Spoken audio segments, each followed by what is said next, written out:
Good evening and welcome to the Business Day. I am Vashan Brown. Audrey Tugwell Henry has been promoted to Senior Vice President for Scotiabank with responsibility for the English Caribbean North and Central Districts. The appointment will take effect on January 1. Mrs. Tugwell Henry will continue in her current role as President and the Chief Executive Officer for Scotia Group Jamaica. She will now have an expanded mandate of oversight responsibility for Scotiabank's operations in the Cayman Islands and the Turks and Caicos Islands.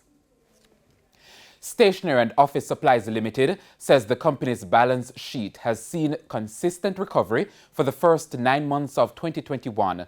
The company gave an update in its financial standing at its annual general meeting recently. Javon Keys reports. Schools closed for face-to-face classes for the better part of almost 2 years. Stationery and Office Supplies Limited was one entity significantly hit. It was forced to pause production on some lines such as exercise books as it right-sized to keep afloat. The company's managing director Alan McDaniel says, however, that for the first 9 months of 2021, things have improved. Revenues are up 14%. Gross profit is up 22%. Expenses are up 8%, but again, not as much as the revenues. Seek sales are up 12%. Annual interest payments are down 15%. Long-term loans have reduced by 18%. And inventory, as Mr. Talad mentioned, is up 25% as we account for the worldwide shipping issues. And finally, and most importantly, we have our pre-tax profit up 175%. But the company's chairman, Stephen Todd, says the resumption of some face-to-face classes has positively impacted inflows. Our Seek manufacturing has taken an upturn, and we have had a significant increase in our sales of exercise books and all school-related items. He says more schools are also ordering furniture. The company also felt the brunt of increased shipping costs over the last year, but Mr. Todd says there are some positive signs. We have started to see a slight reduction in the shipping costs over the last month per se. It went as high as $22,000 for a 40-foot container.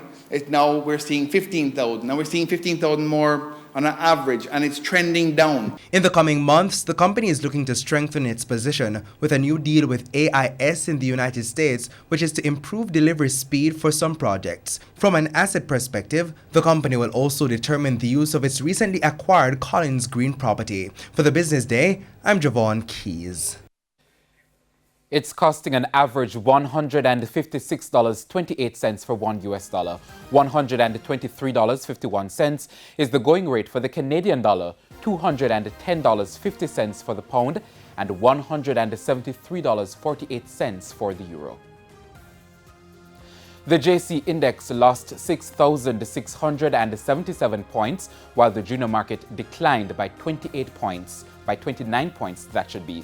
Among today's winners were Express Catering, 138 Student Living Jamaica, Cargo Handlers, First Rock Capital Holdings US dollar shares, and Stanley Motor ordinary shares. While on the losing side were Indus Pharma Jamaica, Epley 7.5% preference shares, Cygnus Credit Investments US dollar shares, Stationery and Office Supplies, and Kingston Wharves. And that's the Business Day. I'm Vashan Brown. Have a good evening.